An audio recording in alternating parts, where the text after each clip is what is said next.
All right, so back when I was in college, I think it was my freshman year in college, I was playing baseball and our team was struggling to score runs. And our head coach, he approached a guy who used to be his former hitting coach, who wasn't with the team anymore at the time, and he actually encouraged him to come back and help us out. And I'll never forget it. He came in, he worked with our hitters. We were scoring at the time maybe like 1 or 2 runs a game. We were not doing very well with our hitting and doing very well offensively, and we were not scoring many runs at all. He came in and worked with our hitters for an afternoon, probably for about an hour. And then the next day we had a game. We went out and we scored something like 10 runs. And it continued for the rest of the season.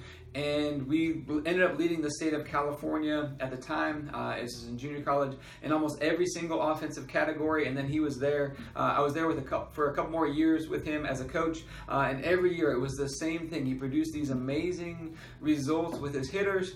And it all started with literally just a 1-hour conversation. And since that time, I've taken what I learned from him, and I've been able to go into several different teams as a coach and just transform the hitters literally in one day. You can transform hitters in one day. And the same thing, we're going to talk about how to apply these principles that he taught into life, because a lot of them actually have a direct carryover into helping you, make you more efficient in your life and helping you hit some of the goals that maybe you're pursuing in your life.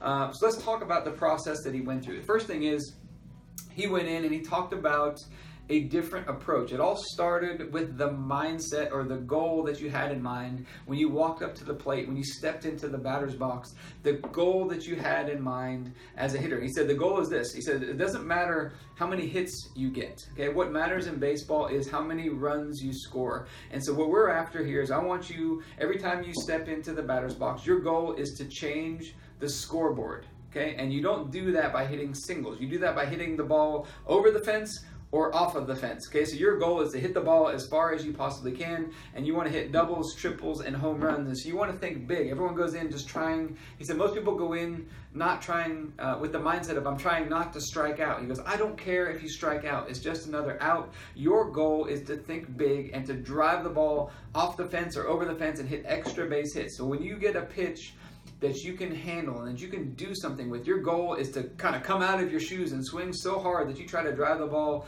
over the fence or, out of the ballpark. That's the goal. And so it was a big shift in mindset for a lot of hitters who were scared to strike out. They were scared to fail, and they're just going up there with a more defensive approach. He had a very offensive approach, which is you're going up thinking big. Okay, you are trying to make a difference and make an impact in the game. When you go up there, you are trying to do something big in the game, because you can have, it takes one big hit to really change the scoreboard and really make a difference in the game. Every hitter in the lineup, when they do that consistently and go up there, it makes a big difference in the game. Now, to backtrack that a little bit, when you go up there with that as your goal, it changes what you swing at. So he said the first step is we got to set the target, we got to set the goal, and we got to think much bigger. We can't go up there with a defensive approach. We got to go up there with an offensive approach and think much bigger.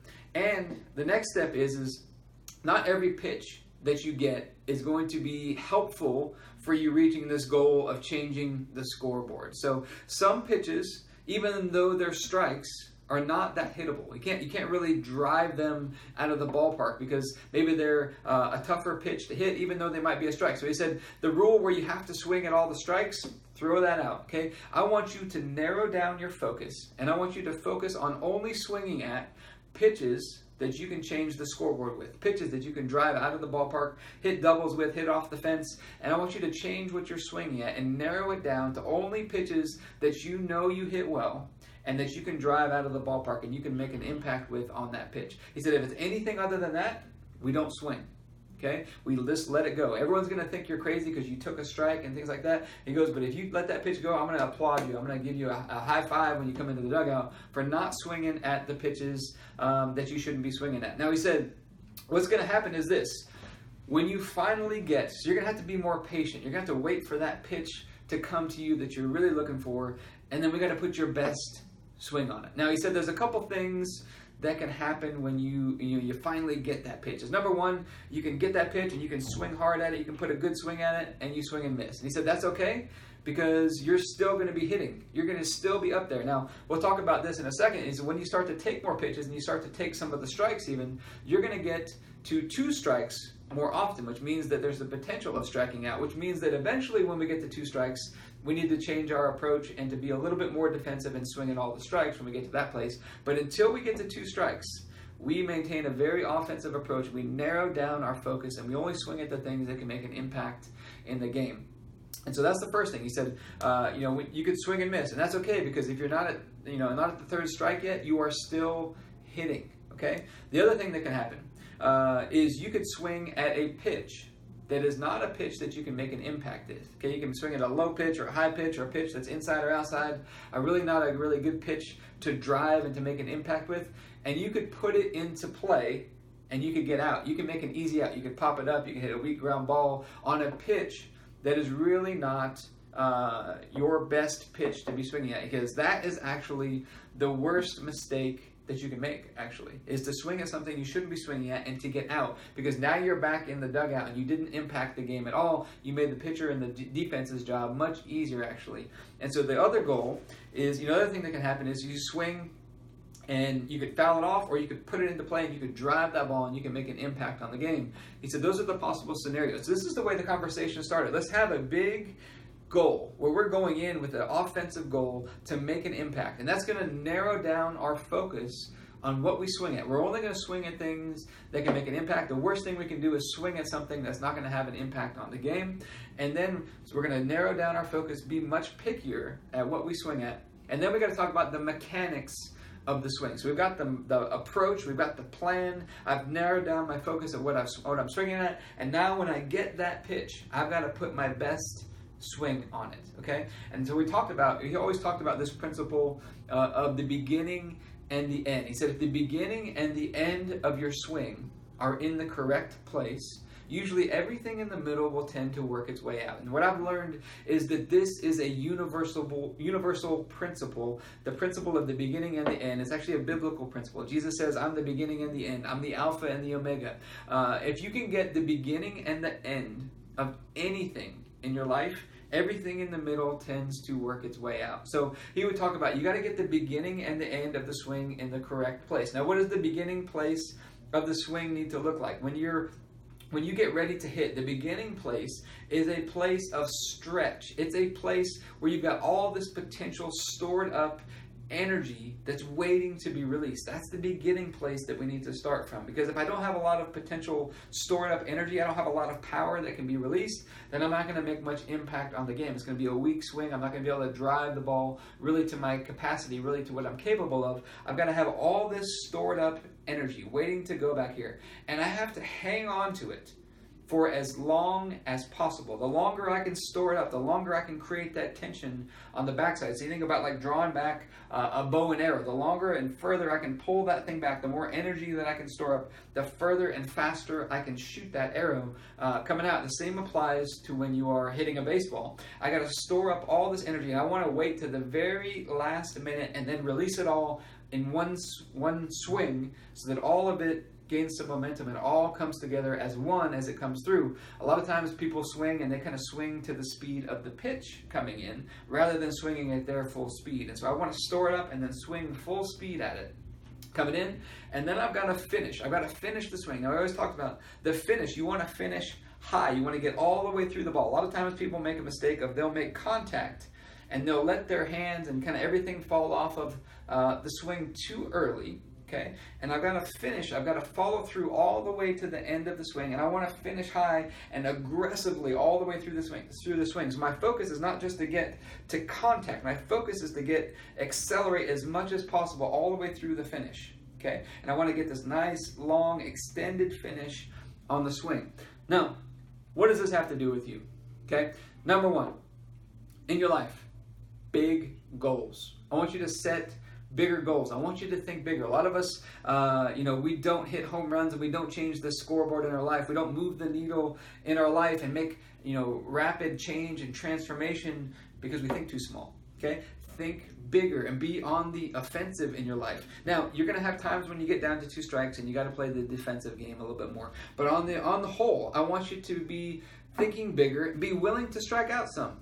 It's okay. Be willing to strike out some. You know, Babe Ruth and some of the best hitters of all time, they struck out a lot, but they also made a lot of impact. It's okay to strike out sometimes, okay? Think bigger, think bolder, set a bigger vision, set a bigger target in your mind. And then when we do that, that bigger goal, that bigger vision is going to serve to filter down your focus so that you're only swinging at the things that you should be swinging at, okay? It's going to filter to filter everything down to focus on a very small area. One of the things I've learned in baseball, in both pitching and in hitting, is anytime you focus all of your energy on a much smaller target, okay, power increases almost instantly. Power increases exponentially and almost instantly. Anytime I narrow down focus, they applied this in martial arts as well. Anytime I focus on a very precise target, a smaller target, the power that you have goes up exponentially because you have this power of focus and concentration. I've got all of my energy of my swing going right to one point, okay? I can create tremendous amounts of power, but when I'm trying to defend everything, okay, when I'm getting spread out too thin, I lose that impact, I lose that power. So I've got to be able to focus and narrow down my focus onto the things that are going to create the most impact. What are the things that are the most efficient? What are the things that are going to give me the most bang for my buck? They're going to change the scoreboard in my life. Those are the things that I want to be focusing on. I got to let the other stuff go by. You see this example in Warren Buffett. He has a very precise list of things that he wants to invest in, of businesses that he's looking for and that he's investing in. And when you know what you're looking for, it becomes very obvious. You can spot very early anything that doesn't fit your criteria. It gets automatically filtered out. A narrow focus of exactly what you're looking for. And when he sees it, when he sees that opportunity, just like in the baseball game, I'm waiting for that and I jump on it, okay, right away. Now, there's a thing he used to also teach, which is that when the pitch is coming, if you're thinking, no, like I'm not going to swing, oh, wait a minute, that's the pitch, then I swing, it's too late. Okay, you've got to be early, he would always say. You have your mindset ready to go. I'm ready to jump on this pitch when it comes. But then when it's not it, I let it go. I've got the filter set up that when I can recognize it very early. You'd be amazed at what happens when you do this as a hitter. The game slows down for you, okay? You begin to recognize things. You begin to recognize pitches and things that are not your pitch much faster when you focus and you know exactly what you're looking for. But he said you have to have the mindset, like I'm in, I'm going for it, I'm all in. It's yes, and then when it's not it, no. And then I hold off. Okay? Yes, no, rather than no, yes. A lot of times we get into this defensive mindset of being worried about making a mistake, but I have to have this offensive mentality of yes, and then when it's not it, no, I let it go. Okay? And so you have to have this filter. When you have that filter in place, it's like the game slows down in baseball.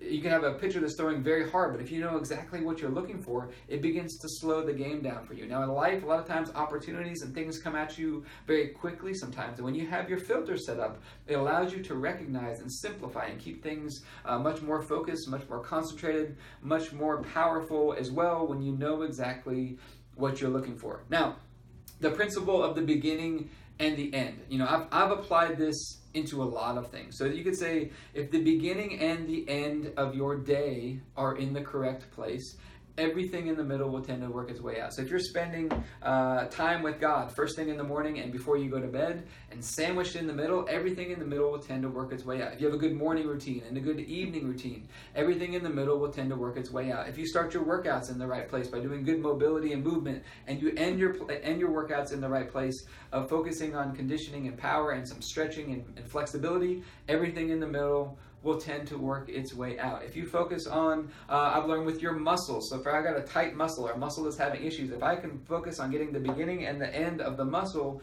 open up and in the right place, everything in the middle tends to get into the right place. You can apply this into anything. It's a universal principle that can be applied into pretty much anything that you want to do.